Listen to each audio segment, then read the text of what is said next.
Whether Tinubu like it or not, he will release Nnamdi Kanu because all the allegations against him cannot hold water.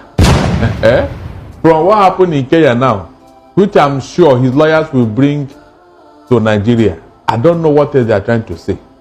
I don't know what else they are trying to do. More so when the prosecution have closed their case. They have closed their case already.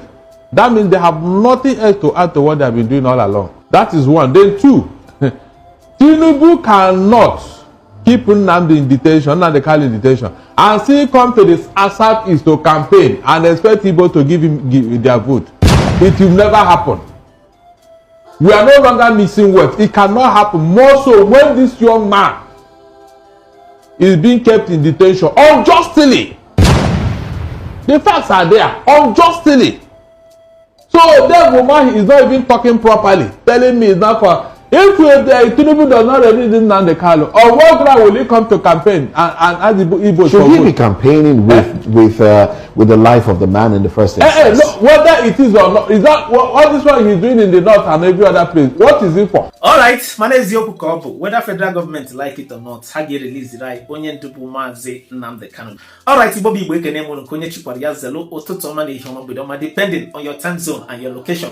That's about the 9th day of July 2025. It go back from today or for 9 days to the day Mazi Nnamdi Kanu's court sitting na the Federal High Court in Abuja. So that's all for just 9 days. Made this adjournment or the day Amambia. The more adjournment, the more the day na run faster to come. So and it is already here, just by the corner. So regarding all this trending news about Mazi Nnamdi Kanu, and we video chokon watch here from 19 Mokebu Igbo Area TV.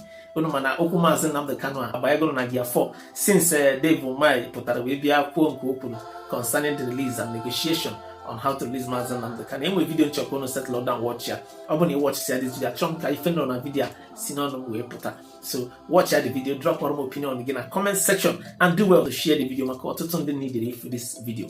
Watch the rest of the videos. I'll be right back. Kanu or the ballot. 2027 tension rising in Southeast. Igbo Area TV on the Igbo. Good morning, my people. This is Igbo Area TV, and today we ask the burning question: no Kanu, no vote. Is this the new Southeast reality? They arrested Nnamdi Kanu. They kidnapped him, okay? They ignored court rulings. They mocked our protests. Now they want our votes. As 2027 election draws near, one message is growing louder on the street of the Southeast. If Kanu is not free, we are not voting. That is what is growing now. This episode is not just about political analysis. It's emotional reality. Let's listen. Let's reflect and let's speak truth to power. We are talking about the street mood in Southeast right now, gearing towards 2027 election. In the streets of Aba, Onitsha, and Enugu, you hear it again and again. We know they vote again. That is the slogan. If they no release our leader, no election will happen here. According to them, that's what we are hearing. This is not just about IPOB saying this, no. Even ordinary market women and Okada riders echo the same cry. They feel insulted, they feel ignored, and they feel betrayed by their own leaders. Every Monday, these people sit at home. Every part of Southeast sits at home Monday. Do you know that? Yes, despite all the government press conference saying otherwise, the tension is real. The streets are hot, but will this anger change anything? The problem is broken trust and political betrayal. Let's take our mind back to 2023. Igbo people came out hugely in mass numbers. Some voted P2B, some voted PDP. But the energy was high, hopeful, even. And what happened? Nnamdi Kanu was still in DSS custody. Court orders were still ignored. And the Southeast got little to nothing in federal appointments. The message was clear. Vote if you want. It won't change anything. Now in 2025, they say, let's negotiate. This one a negotiation, eh? They say, let's negotiate, but only if we don't make it political. Can you imagine? To them, we are supposed to stay quiet, vote, and hope for favors. That's not democracy. That's hostage politics. Like I said, the temperature in Southeast is like no Kanu, no vote. That is the temperature. And do you think this is justified or dangerous? We must be honest to ourselves. Some people say boycott the election. That is the fever there. Let them feel our pain when we boycott this election. Others won. If we don't vote, we give them the power to ignore us again. And both sides have a point. Yes. Yes. Now, when we say yes, voting when your people are in chains, it feels like betrayal. But not voting might also allow more betrayal, depending on how you see it. So what do we do? Is no Kanu, no vote a powerful stand? What do you think? Or a trap that will weaken the Southeast even more? What do you think? We must think with both our hearts and our heads. Because, make no mistake, they are watching how we respond. They are calculating who will vote and who won't. That is their calculation right now. They are planning based on our silence or our unity. Can their political pressure work? History no dey lie, you. History no dey lie. Now, let me give you a hint. In 1993, after MK Abiola was denied his mandate, the Yoruba people stood firm. What happened? That's what happened next. In 1999, Obasanjo, a Yoruba man, became president. It was seen as a compensation. In 2015, the North cried for power shift, and they got it. Buhari came in. So why is it that when it comes to Southeast, when we cry out, they say, calm down, don't use it as a condition? Can you imagine? Why must we beg for what others demand? They demand it. When it comes to our own, we will have to beg. Let's face it. Only unity and pressure can force the hand of power. But the pressure must be strategic. Now, if no Kanu, no vote becomes a serious political movement, not just a hashtag, it could change the game. Or it could silence us again if we did not plan it well. Now, my people, you have heard the voices, you have seen the timelines, and you have felt the betrayal. So I ask you, if Kanu is still in detention by 2027, will you vote? Will you vote for those who ignored your pain? Will you reward silence with your PVC? Or will you rise, speak, and demand justice before politics? Still on Nnamdi Kanu's matter, Kanu's court orders and Nigeria's selective justice system. We are not finished. Good morning, my people. Welcome to Igbo Area TV, where the truth finds its voice. Today we are asking the question that many are afraid to say out loud. You know now, what is justice in Nigeria and who is it really for? Yes, who does justice or who do justice apply to in Nigeria? Because when it comes to Nnamdi Kanu, the court says release him, but the government says no. Again, court says you are violating his rights, and again the government says we will appeal instead of obeying the court first. So we ask, is this a nation ruled by law or by fear? Now let's take you through the timeline of a justice system that bends for some. This justice system bends for some people and it breaks for others. Now, I want to tell you what the court have said. Let's go back to October 13th, 2022. The Court of Appeal in Abuja discharged and acquitted Nnamdi Kanu. The court said his extradition from Kenya was illegal. Note it very carefully.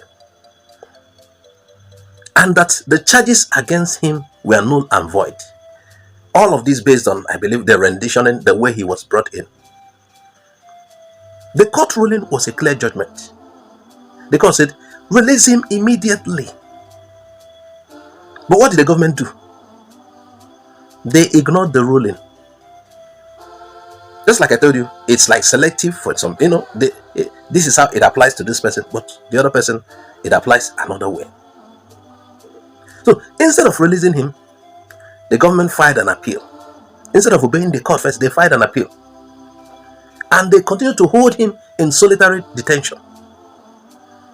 Now, then came 2023. A federal high court, again, ruled that Kanu has a right to fair trial and that his health and human rights were being abused. Still, the federal government refused to obey. There was a time even his health condition was worsening and he cannot see his own doctor. So now we ask, if the court rulings don't matter, then what does? Selective justice in Nigeria. Make we know they pretend though. Let's not pretend. This is not about one man.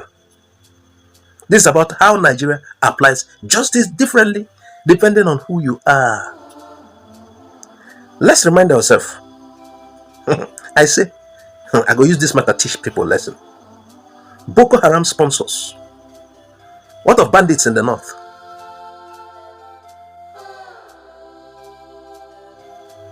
Fulani headsmen arrested for killings. Cases suddenly disappear. But Nnamdi Kanu, a man whose offense is political agitation, he is still in jail. Even after multiple court rulings. Tell us, is this justice or targeted punishment?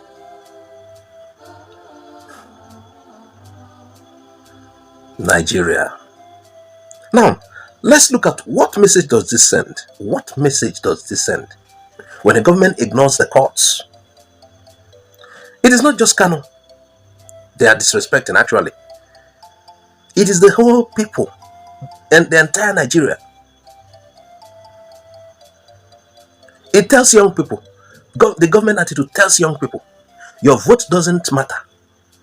Your court doesn't matter. Your right doesn't matter. And it tells the Southeast, you are citizens, but not equal ones. They are trying to tell the Southeast, especially Igbos, you are citizens, but you are not equal with those of the North. And this tells the whole country, we only obey the law when it favors us. You know, when government becomes bigger than the constitution, the people become smaller than their rights. Listen again. When government becomes bigger than the constitution, the people become smaller than their rights. Let me tell you, this trend, it's not just dangerous. It's the perfect recipe for unrest. International and local reactions, because it has impact. You should know that the world is watching. The United Nations Working Group declared Kanu's arrest illegal. Remember, I showed you in previous broadcast 2 days ago. Amnesty International raised serious red flags about human rights abuse. Local civil groups have condemned the federal government refusal to obey court rulings. But it appears the government doesn't care. The government continues to hold Nnamdi Kanu for a particular time with no trial, no verdict, no justice. Let me tell you, it is no longer about legal processes. It has become a political punishment. So my people, let's ask again, what is justice? If it only serves the powerful, is the court if it orders can be disobeyed without consequences? Nnamdi Kanu is just one man, but his case has exposed the crack in Nigeria's justice wall, and if we stay silent, the crack will one day swallow us all. So what do? We have to speak up. Drop your comment, share this video, tag a lawyer. It's like many of them do not see. Tag a lawyer, also tag a judge. Maybe, I don't know whether you will tag those ones that did rule on the last election, 2020 election. Also tag a politician.